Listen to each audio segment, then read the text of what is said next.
I realized the video I just made you watch was a bit heavy. Those astronauts died. So if you need a moment, please, by all means, take a moment. You don't need to finish this video right away. You have 2 days to finish this video.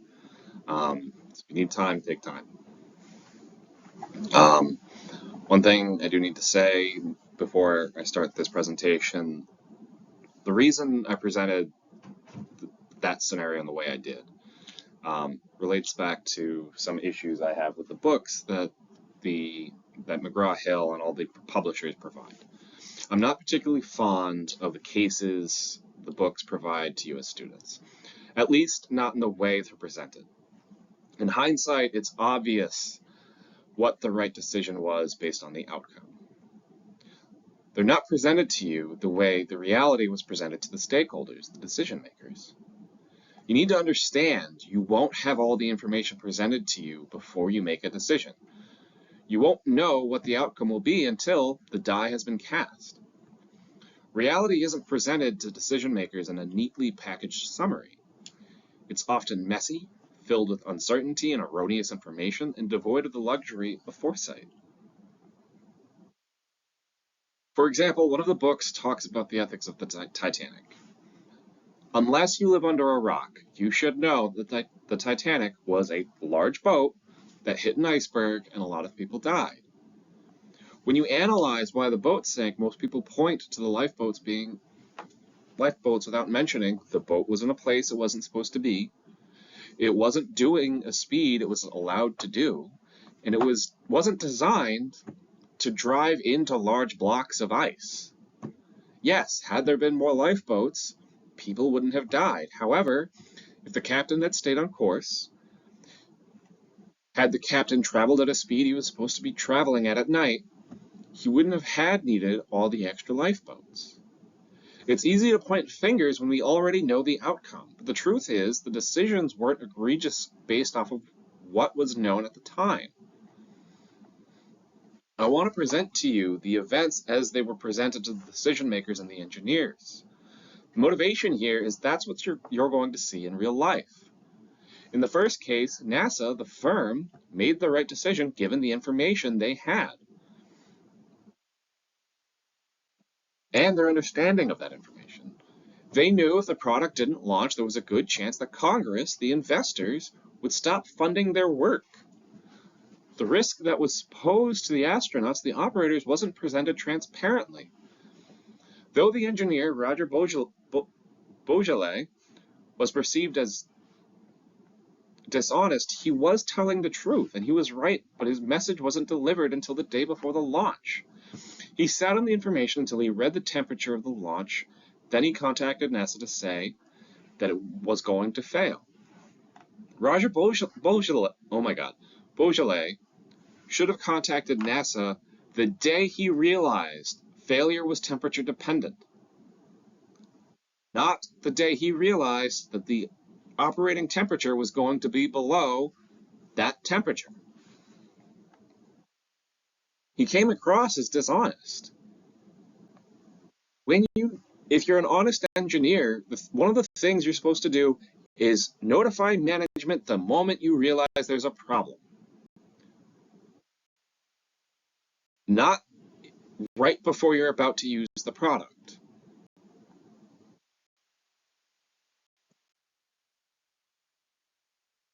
So I want you to do your best to put yourself in the position of the NASA team that made the decisions.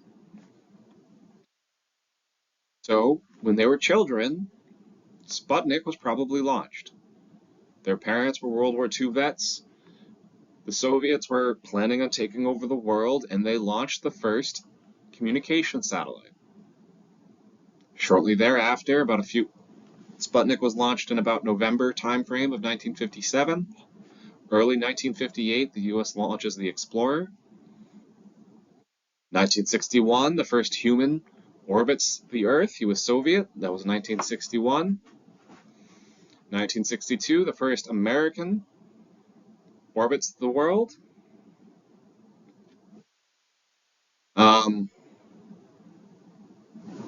The Apollo program started in 1961 with President Kennedy. The Russians performed the first spacewalk in 1965. The US performs a lunar orbit in 1968 and performs a lunar landing in 1969. People who worked at NASA when they made the decision to launch the Challenger always viewed the US as playing catch-up to what the Soviets had done in space. And for good reason. They were firsts on a lot of things. First to put a satellite into space, the first to put a human in space, first to orbit the Earth, first to do a spacewalk. These are non-trivial events. These should be events that should be celebrated by all humans on Earth. This is a big deal, getting to space. Yes, the US ultimately won the space race by landing on the moon. But for the majority of the race, we were playing catch-up.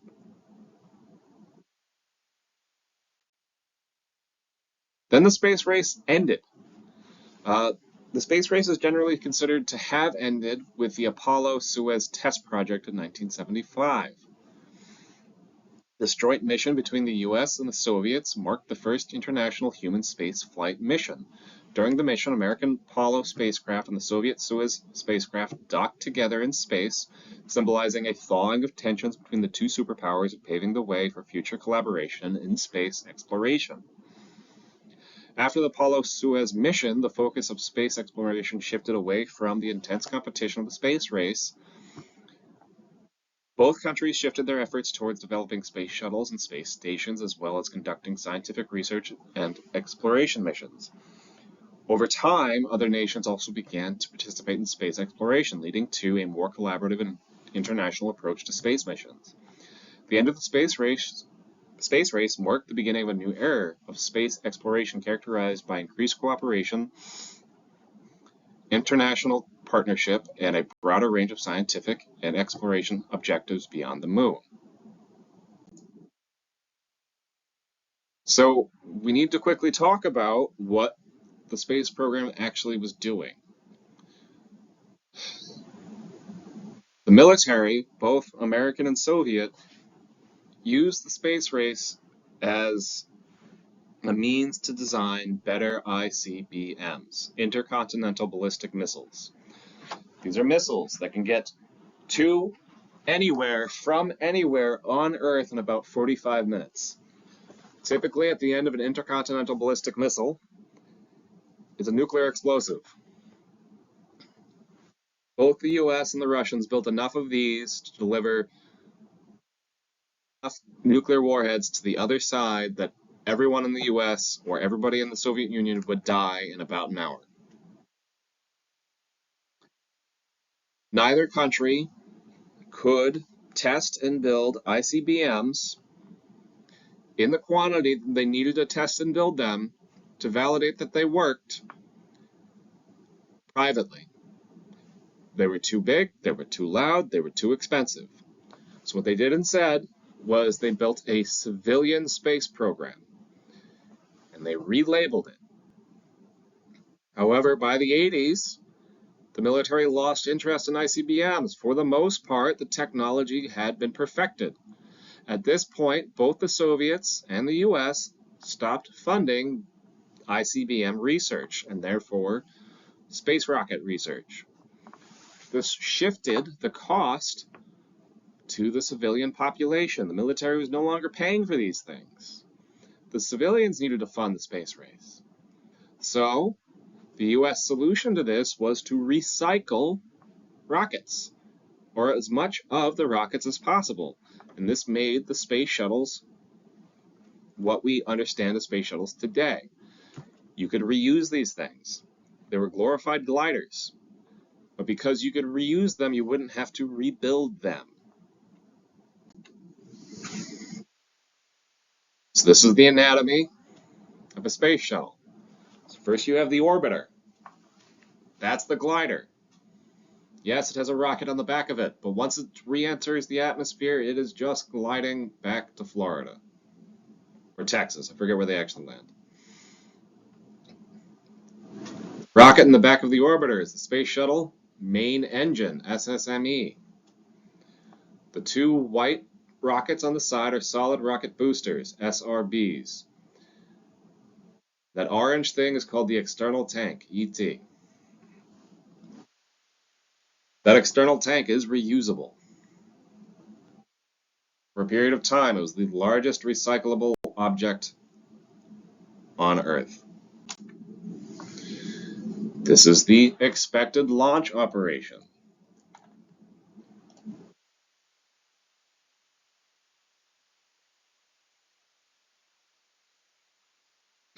Would lift off, the booster rockets would separate, external fuel tank would separate, the orbiter would enter, or exit the atmosphere rather, it would do its mission, it would stop performing an orbit around the Earth, it would re-enter, and it would land.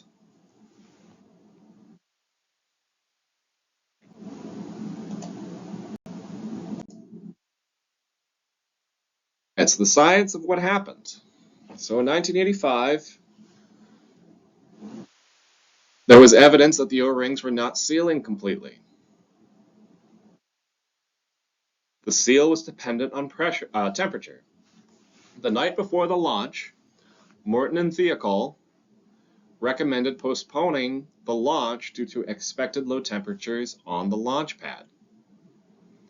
NASA, under pressure from Congress to maintain a schedule, requested Morton Thiokol to reconsider. The management at Morton Thiokol then overrode the recommendation of the engineers and approved the launch as scheduled.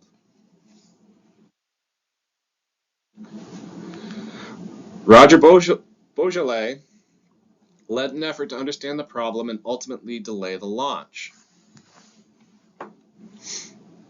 So you can see a little arrow that's pointing at the band joint or the O-ring that failed. Alright, so this is an exaggeration just so you can see what's going on. So you had this field joint. It was this big metal ribbon that went around two sections of the rocket to make sure that they sealed correctly. Under normal conditions, no fluid would get in because it was insulated and protected. If the field joint did not seat correctly during launch, gas could get in and out from this location. Being that the solid rocket booster is full of high explosive and is made out of aluminum, even a small amount of explosive could destroy the rocket. Another exaggeration. On the right is what it's supposed to look like during operation. On the left is what it actually looked like under operation. So, these are the two pieces of rocket being joined. That metal piece that you see is what wasn't seated correctly. So you can see how big this thing was. To test that it was seated correctly, you'd have to disassemble it, attach it to this machine right here, and run it. This took days.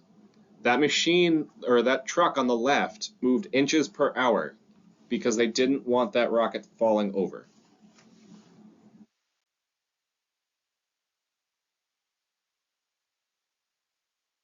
This is the Challenger launch.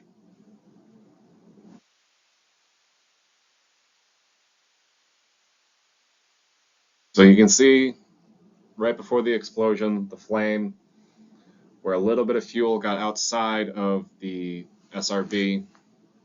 This caused enough deformation to cause a runaway reaction, and the remainder of the rocket exploded.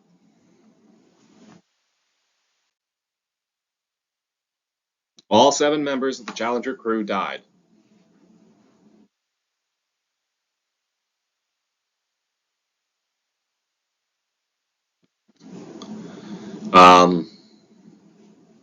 I want you to look at their ages. 46, 40, 36, 35, 39, 41, 37. I want you to think about how old your parents were when they had you. All of these people had kids.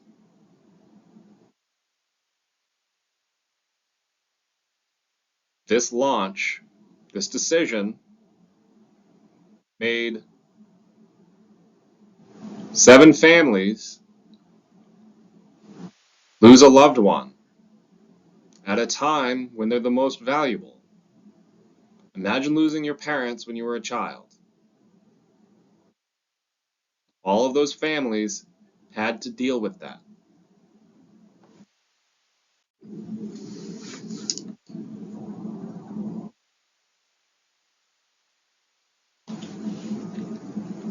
This is the Morton and Thiokol org chart. I want you to look at where Roger Beaujolais sits in management. He's really not that far from the senior vice president.